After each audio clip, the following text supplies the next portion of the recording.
oportunidad que me brinda de poder compartir con los alumnos de medicina, con estudiantes de medicina, avances de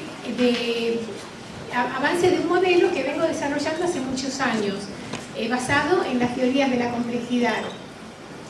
Así que esta imagen, la imagen que ven acá, es un agujero negro, que hace poquito, justo el 10 de abril, tuvo una publicidad internacional que se le sacó una foto al agujero negro. Ahora, ven esa formita dibujada, obviamente no es un aparato, es un modelo, es una abstracción, es un modelo mariposa, un modelo de atractor para poder entender qué es lo que pasa en los agujeros negros.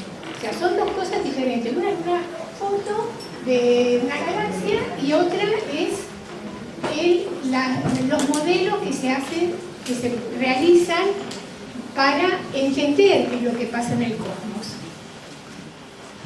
Acá está el agujero negro, la foto que se publicitó, fíjense ustedes, ¿no? Como a veces hay una diferencia entre lo que es la publicidad para ganar sensación entre la gente, para que se hable, y lo que realmente pasó. Se publicitó como la foto del agujero negro, como si fuera una foto con un clic, con una máquina que se hubiera montado un aparato y se saca la foto.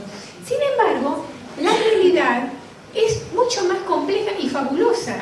Hubiera sido lindo que se hubiera publicitado todo el trabajo que hubo para obtener esa imagen. Porque como ustedes saben, el agujero negro chupa toda la luz, así que obviamente no hay manera de sacarle una foto. Sin embargo, en un proyecto que lleva 10 años, trataron de combinar equipos de investigación de distintas partes del mundo que coordinaran sus antenas, y durante 2 años estuvieron siguiendo a esta imagen, siguiendo las ondas de radio, y después con programas de computación resumieron y volcaron o tradujeron, como pasa en las computadoras, que se captan los bits, toda la información, y se recompuso la imagen del agujero negro. A mí me parece que lleva mucho más trabajo y es mucho más loable comprender todo el trabajo que hubo atrás de esto y la novedad de lo que resulta. Sin embargo, ahora vamos a ver que esto también dejó otras cosas para el público en general, otras novedades picando. Una, que a las chicas también nos puede interesar los temas de informática y cosmología, ¿no? Porque se publicitó que una de las geniecillas que preparó los algoritmos necesarios para poder traducir las ondas de radio en imagen era una mujer, una jovencita. ¿La vieron esta imagen que se hizo viral? ¿La vieron, no? Sí. Se hizo viral por las redes. Y también se hizo viral un meme. Bastante, ¿no? Nosotros se hizo muy viral. O sea, esto fue lo que el agujero negro nos dejó, la billetera de todos hoy día. Lo que el agujero nos dejó. Entonces, el temario básicamente es, vamos a abordar, hacer un paneo de las teorías del caos, qué son y qué no, y sobre todo a tratar de poner como hilo conductor la historia de las ideas, como las ideas que hay detrás de cada descubrimiento, ¿no? Y cómo van cambiando. Y después vamos a hacer un repaso de qué consisten los modelos mariposa, los fractales, y voy a tratar, si me da el tiempo, también de irlo intercalando, de que en realidad estos son modelos modernos, formales, de ideas y patrones de fenómenos que se viene dando cuenta en la humanidad desde hace muchísimo tiempo. Así que, como primera distinción entre la gran confusión que hay con las teorías del caos, vamos a distinguir lo que es el caos mítico del caos físico.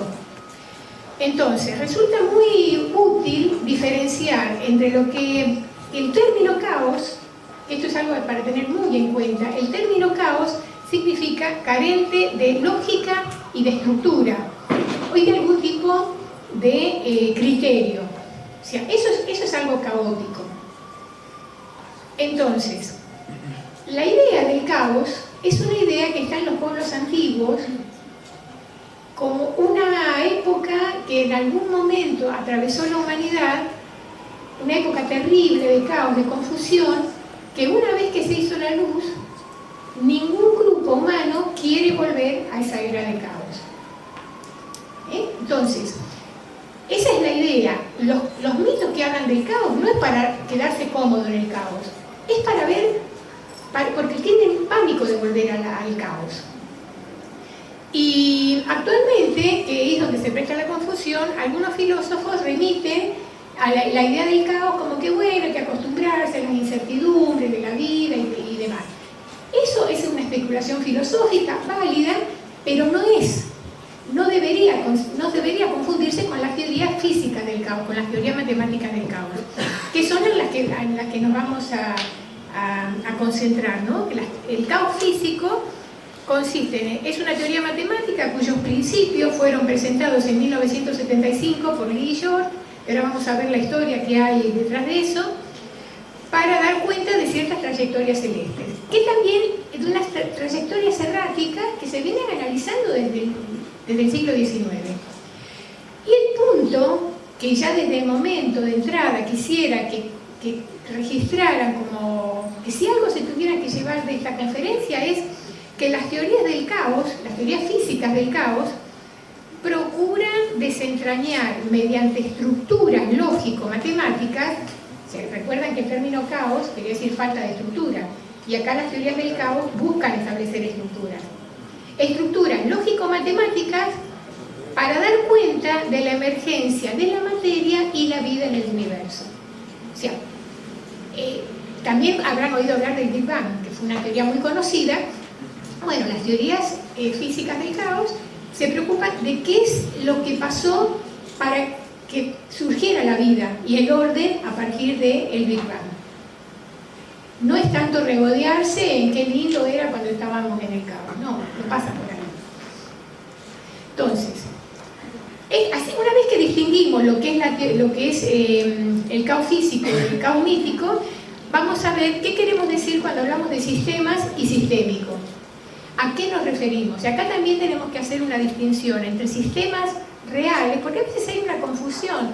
Se mezclan los modelos, se suele confundir en los términos los modelos formales para abordar los sistemas con los sistemas mismos. Y requieren una distinción. Entonces Bertalanffy, el impulsor de las teorías general de sistemas ya desde los años 40, venía hablando de que hay que distinguir, hay que hacer, él llamaba una ontología de sistemas, ¿no? De que hay que distinguir entre lo que son los sistemas reales, de que existen y son como son, sin que nosotros nos demos por enterados, como pasa con el sistema solar, el sistema circulatorio, ¿no? Son todos complejos, estructuras complejas, son sistemas, por eso que en medicina se estudia sistema digestivo y demás, ¿no? Son sistemas, pero que existen, estemos conscientes o no de ellos, funcionan solos. Y después están los sistemas conceptuales, que ahí sí, son magníficas creaciones de la mente humana para abordar distintos fenómenos. Y la característica que tienen los sistemas conceptuales es que mayormente no son discursivos, son visuales. Entonces, así como es la música, requiere de notas para entender, para interpretar la música, pero, es decir, en una nota hay encerrada un montón de información que es imposible de sustituir con palabras mediante el discurso.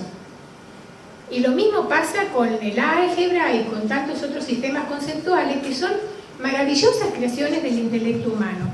Así que además de estos sistemas conceptuales tradicionales, hoy vamos a ver entre los ejemplos lo que es el atractor de Lorentz o la famosa mariposa de Lorentz, los fractales, y ver brevemente que las jerarquías lógicas también es un sistema conceptual, es una estructura conceptual para abordar y describir toda teoría científica.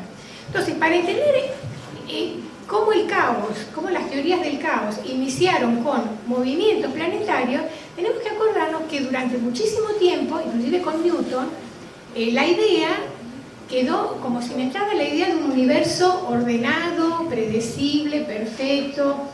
Las ideas de Newton se ensamblaron sobre las ideas previas que hablaban de que los cielos eran una serie de bóvedas con capas de cristal y demás, ¿no? Es decir, todo muy perfectito, muy equilibrado, muy ordenado y muy predecible. Sin embargo, Poincaré, un genial matemático, el inventor de la topología, se abocó a resolver un problema del que se estaban dando cuenta los astrónomos, que se llamaba el problema de los tres cuerpos. No es Doña Flor y sus dos maridos, ¿eh? El problema de los tres cuerpos se refería a tres planetas, a un sistema de tres planetas en el que dos tenían una órbita elíptica medianamente regular y un tercero, como figura, como está descrito en el rédomo clínico, que ven la figurita que está en la esquinita, ven que hay marcas en azul y en rojo, y la marca en rojo es como que va haciendo una espiral sobre otro y de golpe salta. O sea, ¿cómo es que puede haber eso en el universo? Y inclusive Poincaré, ya a fines del siglo, por supuesto, este es un problema que un rey europeo lanzó un concurso para que se resuelva. Y Poincaré lo resolvió, no desde el punto de vista cuantitativo, con una fórmula matemática, como se usaba en ese entonces, sino con un modelo cualitativo, que recién se pudo pasar a computadora cuando se inventaron las computadoras, porque era muy complejo, son modelos tridimensionales. Entonces, hablando del problema de los tres cuerpos, Poincaré señaló, dice, uno siente vértigo ante la complejidad del movimiento. O sea, que producía vértigo porque salía dentro de toda la intuición de años de un universo ordenadito y como un relojito. Entonces, tenemos esto, ¿no?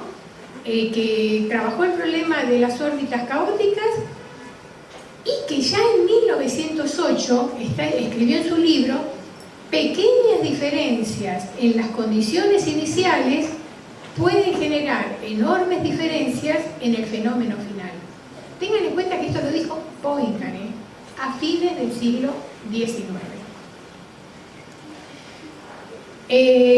La topología, que causó sensación entre los científicos a fines del siglo XIX, cuando vino la teoría, surgieron la teoría de los fotones, la revolución de las ondas de luz, los premios Nobel de Einstein, la teoría de la relatividad, todo eso fue como que la física se abocó a otros temas. Y el tema de la topología y las órbitas caóticas quedaron de lado. Fueron retomadas por Stephen Smale en la década de los 50. Era un matemático brillante y la retomó la topología al estilo de Poincaré, es decir, sobre un plano, con compás, con un lapicito, haciendo todos los diagramas en un solo plano. Él empezó a trabajar en topología, haciendo ejercicios y enseñando, y los matemáticos son gente muy particular. Son chicos, es decir, conservan ese espíritu de curiosidad infantil en el que todo el tiempo están buscando patrones en las cosas. Entonces, después de 10 años de estar haciendo topología y enseñando, cuenta la historia que en los años 60 estaba en una playa de Copacabana y de golpe se le ocurrió o descubrió en las olas del mar, con gente haciendo windsurf y demás, el mismo patrón que él estaba analizando para las órbitas celestes. Eso solo se le pudo haber ocurrido a un matemático, porque ¿a quién de ustedes se le ocurre, estando en la playa, ponerse a pensar en el trabajo, ¿no? En soluciones creativas para el trabajo? Pero bueno, los matemáticos lo hacen, y descubrió ese patrón y fue quien introdujo la idea de que los patrones similares que ocurren en los cielos, en las órbitas celestes, son aplicables a fenómenos cotidianos. Él fue el que revolucionó la matemática en ese sentido, en ese momento.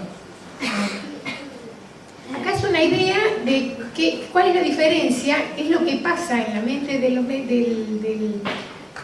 los matemáticos, cómo realizar una herradura de Smith con topografía y geometría en 2D, o sea, sobre un plano. Él habla de un plano, hace los dibujos, los diagramas, pero en la mente la estructura final la completa la mente del matemático. Para nosotros es un dibujito plano, no nos dice nada. Sin embargo, fíjense ustedes que recién se puede descubrir cuando se lo puso en computadora. Cuando se traducen los datos matemáticos de Smith en la computadora, sale una hermosa estructura tridimensional. Uno diría, ¿qué tiene que ver eso con lo que vimos antes? Es lo mismo, porque la estructura anterior fundamenta la tridimensional. ¿Se dan cuenta? El pasaje, ¿no? Lo que es, que una cosa es lo que imagina el matemático y que nos ha facilitado mucho la computadora para entender muchas imágenes que solo estaban dentro de la mente de los matemáticos. Es decir, este pasaje del 2D al 3D también cuenta con antecedentes con la cinta Moebius, que es un artefacto que desafía toda la intuición, porque es una cinta de papel pegada, torcida, ¿no? Que pega, es decir, se da vuelta, se pega y se da vuelta, y tiene una pared. Aparentemente tiene que tener 2 caras y 2 bordes. Y sin embargo, viene fascinando a los matemáticos porque tiene una sola cara y un solo borde. Son de esas cuestiones que desafían la intuición, ¿verdad? Bueno, entonces, hasta acá venimos viendo los sistemas complejos, ya planetarios o terrestres, como vimos recién de las olas que había descubierto Smith. La propiedad constante que tienen es de la inestabilidad de trayectorias individuales combinadas con la estabilidad de una estructura. De vuelta, aunque se llamen sistemas caóticos, tienen una estructura. Ahora, ¿fue Smith el primero que descubrió estos patrones en las olas? No. Fíjense ustedes que los antropólogos vienen estudiando desde hace mucho tiempo cómo los indios de las islas, los nativos de las islas del Pacífico navegan utilizando patrones de oleaje. Si hay algo más inestable que los patrones de oleaje, la verdad hay pocas cosas más inestables que eso. Sin embargo, ellos en su mente han articulado una estructura para poder navegar sin problema largas distancias valiéndose de los patrones de oleaje. ¿No es maravilloso? Lo que pasa es que ellos no le llamaban ni herradura, para ellos era algo de la vida cotidiana, lo más normal del mundo. Pero los patrones de oleaje es un conocimiento que viene asentándose desde mucho tiempo atrás. Bueno, llegamos a 1961. Edward Lorenz era un meteorólogo. Recién estaban empezando a usarse las computadoras en organismos oficiales. Las computadoras eran heladeras, eran enormes en esa época, muy complicadas. Y él, como tardaba mucho en procesar la computadora los datos, ingresó los datos de 2 conjuntos de datos, o sea, dos conjuntos de datos meteorológicos, los ingresó a la máquina y se fue a hacer otra cosa. Cuando volvió con las horas, la máquina, en lugar de sacarle toda una estructura lineal y bien cuadriculada, ofreció esta imagen que es histórica, la imagen de la mariposa de Lorenz. El efecto mariposa deriva de la forma de esta figura. A eso se llama efecto mariposa, porque deriva de esta forma, de este dibujo inicial que descubrió Lorenz en su computadora. Ahora, fíjense que esto fue un hallazgo. Él no puso los datos para hacer una mariposa. Y volvieron a intentar con otros, siempre ingresando dos conjuntos de datos, nos recuerda a lo que había dicho Poincaré, ¿verdad? Pequeñas variaciones en el principio, las grandes variaciones en el final. Pero el asunto fue cómo los matemáticos captaron esto, este fenómeno, y se pusieron a tratar de desarrollarlo. Pero vale decir, a diferencia de Smale, que desarrolló el patrón de herradura, Lorenz le salió solo. Y eso fue maravilloso porque es una forma lindísima. Entonces, los matemáticos siguieron trabajando y en 1975 nacen formalmente las teorías del caos. Teorías del caos y la confusión respecto a las teorías del caos. ¿Por qué? La historia dice, yo me metí en internet hace un tiempo, el chinito Lee era un estudiante y su profesor era James York. El chinito Lee escribió un artículo fabuloso. Fue... A ver, claro, después, ¿no? Escribió un artículo fabuloso donde sistematizaba esto. Sistematizaba en qué consiste la estructura del caos. Presentaron un trabajo, el periodo 3 implica caos, y tiene varios puntos, que son los que se vienen trabajando hasta ahora. Pequeños cambios en las condiciones iniciales pueden generar grandes cambios cualitativos. O sea, eso lo dijo Poincaré, pero la retoma es fundamental en la teoría del caos. Del caos físico que estábamos viendo, ¿se acuerdan? No del caos mítico. Nunca se llegan a conocer todas las condiciones iniciales ni el valor exacto de cada una de ellas. Se pueden representar topológicamente, o sea, puede partirse de una imagen 2D en lápiz y papel, todas las condiciones, se puede representar topológicamente toda la variación de conductas en sistemas dinámicos no lineales.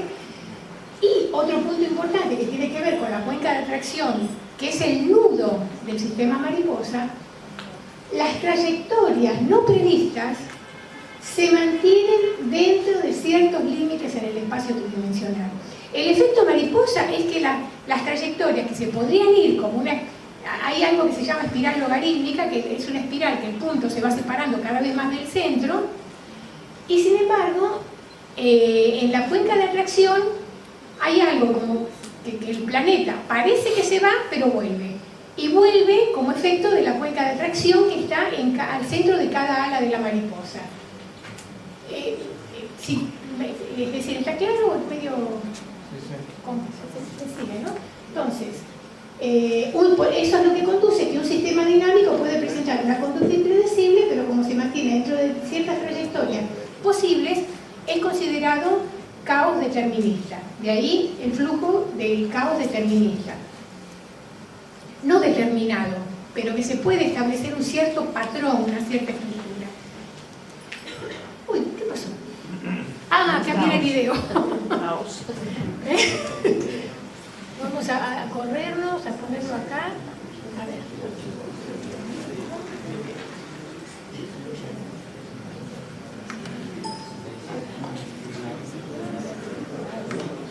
Porque hay un videíto del profesor York.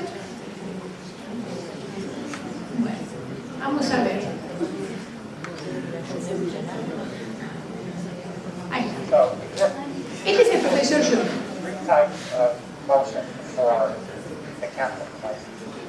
Tres tipos de movimiento. Un movimiento es estacionario. Imaginen que hay un planeta en la punta. Imaginen otro planeta en la otra punta, el movimiento cíclico. Movimiento casi cíclico. Todo hecho con el mismo aparato,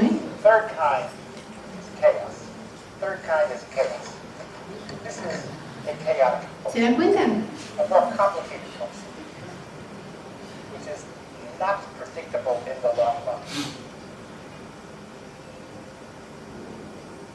Flips one way, it flips the other way. You see a pattern, the pattern goes away, a new pattern comes. And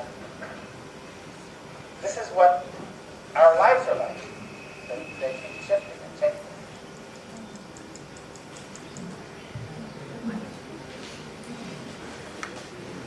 ¿Se dan cuenta, no? El aparatito maravilloso es un aparatito simple, pero estupendo. Es como el payaso. ¿Eh? Es como el payaso que se mueve con tal. Sí, pero cambia, va cambiando. Pero que con la misma estructura se consigan distintos tipos de movimientos según cómo se lo impulse, eso es fabuloso. Y el aparatito, a ver, vamos a empezar. Y el aparatito se pudo hacer con los cálculos de Lie. Pasó así, Lie lo escribió, el profesor lo vio, había posibilidades de publicarlo muy pronto, porque no sé si lo sabrán, en ciencia,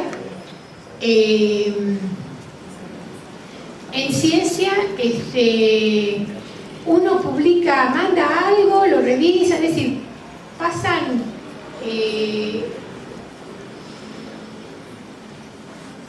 pueden pasar años hasta que se publique.